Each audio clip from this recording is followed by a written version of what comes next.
6 মাসের রাজনৈতিক টানাপোড়েন, সেনা মোতায়েন ও প্রেসিডেন্টের অভিশংসনের পর দক্ষিণ কোরিয়ায় অনুষ্ঠিত নাটকীয় ঝটিকা নির্বাচনে বিজয়ী হয়েছেন লি জে-মিয়ং। প্রায় ৮০% ভোটার উপস্থিতির মধ্য দিয়ে অনুষ্ঠিত নির্বাচনে লি তার প্রতিদ্বন্দ্বী ক্ষমতাসীন পিপল পাওয়ার পার্টির কিম মুন-সুকে প্রায় ৩০ লাখ ভোটে হারিয়েছেন।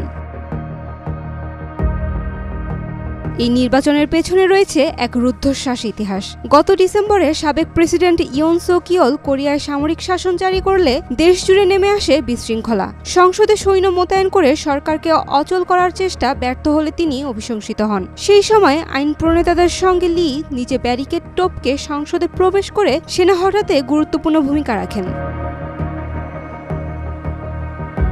নবনির্বাচিত এই প্রেসিডেন্টের জীবনও কিন্তু বেশ বৈচিত্র্যময়। দরিদ্র পরিবারে জন্ম নেওয়া লি কৈশোরে কারখানা শ্রমিক হিসেবে কাজ করতেন। বসুন্ধরা ডায়াপেন্ট এখন আরো উন্নত। এই hot air through top sheet দ্রুত শোষণ করে সোনামণিকে দেয় কোমল অনুভূতি। পরবর্তীতে শ্রমিকদের অধিকার আদায়ে লড়াই করতে হয়েছেন মানবাধিকার আইনজীবী। রাজনীতিতে প্রবেশ করে দক্ষিণ কোরিয়ার সেংনাম শহরের মেয়র হিসেবেও দায়িত্ব পালন করেছেন। পরবর্তীতে কিয়ংগি প্রদেশের গভর্নর হন তিনি। ২০২২ সালের প্রেসিডেন্ট নির্বাচনে অভিশংসিত প্রেসিডেন্ট ইয়োলের কাছে অল্প ব্যবধানে পরাজিত হয়েছিলেন তিনি।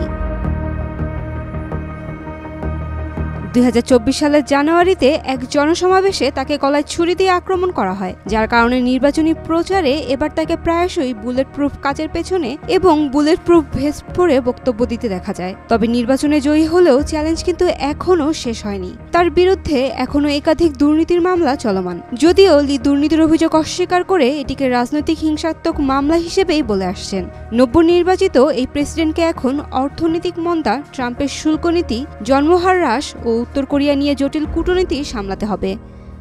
Saima Akhtar, daily sun. For more updates, follow us on Facebook, subscribe our YouTube channel, get the latest update on www.daily-sun.com.